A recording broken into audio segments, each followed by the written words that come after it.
Last episode, we were gifted a free armored Kuruma, or as I like to call it, a bunker on wheels. So today, I thought it would make perfect sense to go ahead and buy a bunker without wheels. I know it sounds like a downgrade, but trust me, it isn't.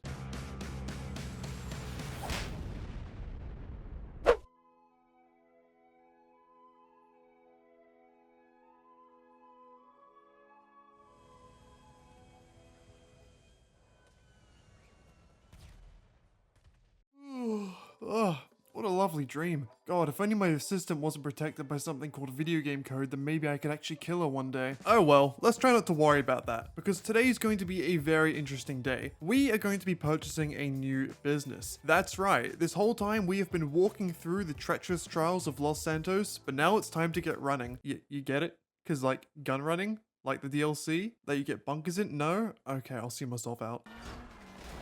But yeah, the reasons why I want to go ahead and buy my very own bunker today is threefold. Firstly, it gives me access to another money-making method. One of the better passive money makers in the game, in fact. Secondly, it will allow me to begin research on many interesting items, such as vehicle liveries, new attachments, weapons, and also cool vehicle technology. And thirdly, it gives me the option to buy the Mobile Operations Center, or MOC for short, in which I can launch missions that will help me get discounts on vehicles such as the Night Shark, APC, and most importantly, the Oppressor Mark I. So I decided to head over to the Agent 14 marker on the map to get started with the gun running DLC, and was greeted with a phone call from the man himself. Let's not pussyfoot around. What?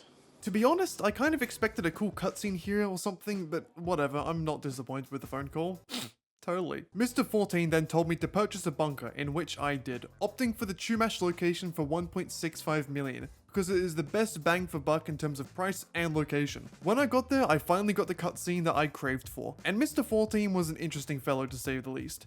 He kinda reminds me of a Lester if he didn't have the social skills of a Valorant player. Hey, hurry the fuck up! We have to leave. Come on, destroy anything you can't carry. Hey, stop destroying things. Some of you are staying. Let's go for a little ride, shall we?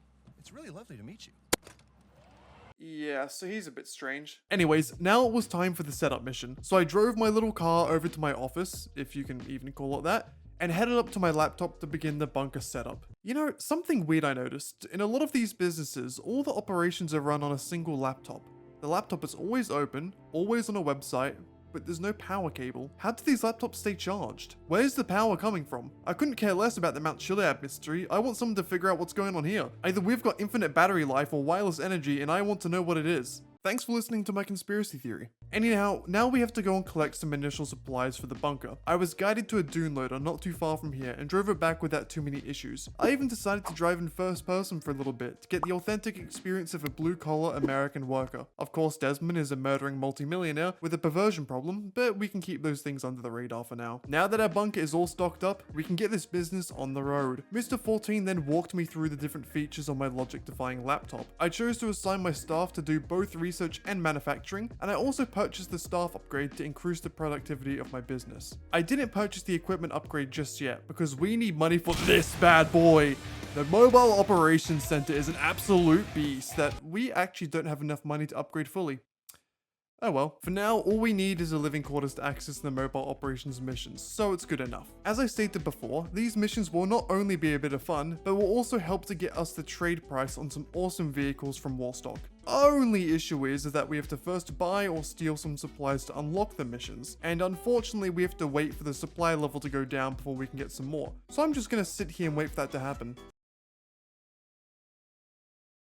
Okay, this is boring. So I decided to go out and have a little adventure. First off, I stopped by the nearest clothing store to pick up some new swag. God, I have not used that word in a while. As we were now in the gun running business, I felt something to represent that was perfect for me. So I got some sandy cargo pants, a new earthy toned tactical jacket, and some extra pieces to match the full camo of my hat. Speaking of my hat, for this outfit, I opted to switch out my headwear to a combat helmet, probably a bit more fitting of the role I'm now fulfilling. I then headed over to the tattoo parlor to get some ink, and due to the criminal prices of these tattoos and Desmond's borderline poverty, I could only afford a few pieces. However, this bandolier design stood out to me, so I went ahead and got it. Now, with only $826 left to Desmond's name, what do you think he's gonna go ahead and do? That's right, gambling. But not before we first rob a store using our rocket launcher.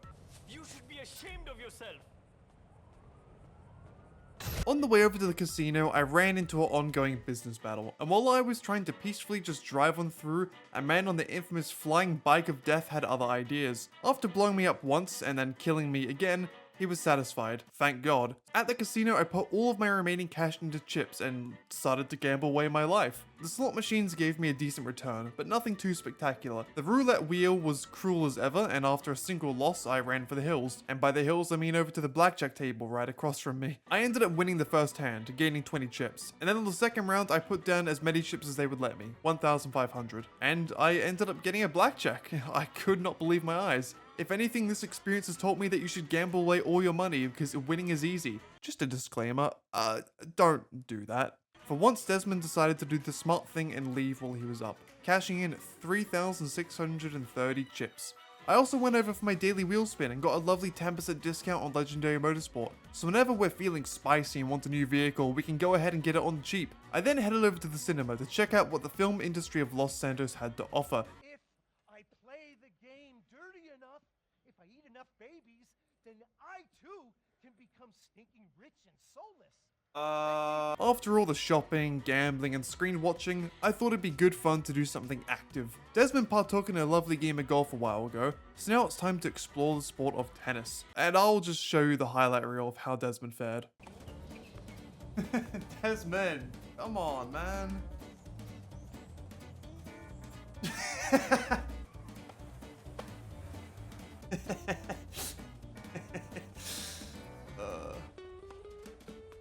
Wait, let's go, Desmond.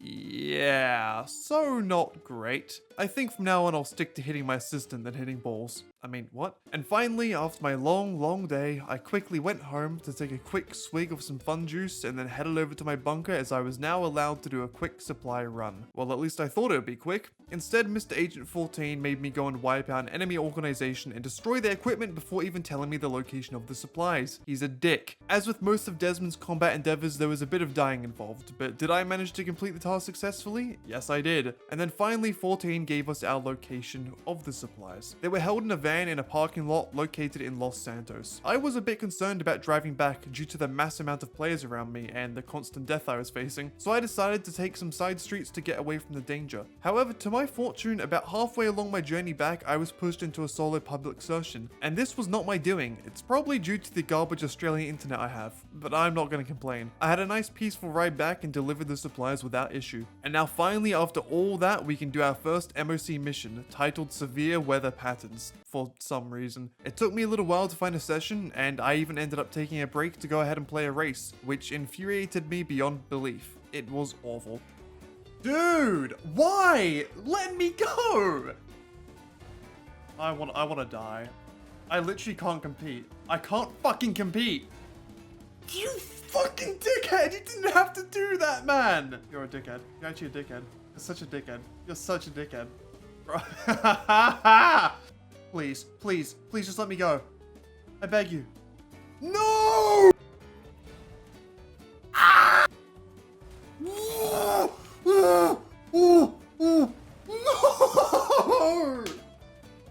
Oh, no. No, no, no, no, no, no, no, no, no, no, no! You know what? Let's just end it all. Yep, goodbye. But then finally I found a partner. In this mission we had to drive a Dune FAV around the Sandy Shores area and take down various Merryweather helicopters and planes. I decided to drive while my teammate mounted the turret. You can mount me if you want. It was a pretty fun mission, to be honest. Seeing the cargo bobs and Titans taken down in an epic fashion was a great way to end the session. Even if my teammate started to fire at innocent civilians, I would still call it a success. I was going to continue to do some more missions, but after Desmond saw his precious car tipped over on its roof, he had to go home and cry for the evening. He's just a little bit sensitive.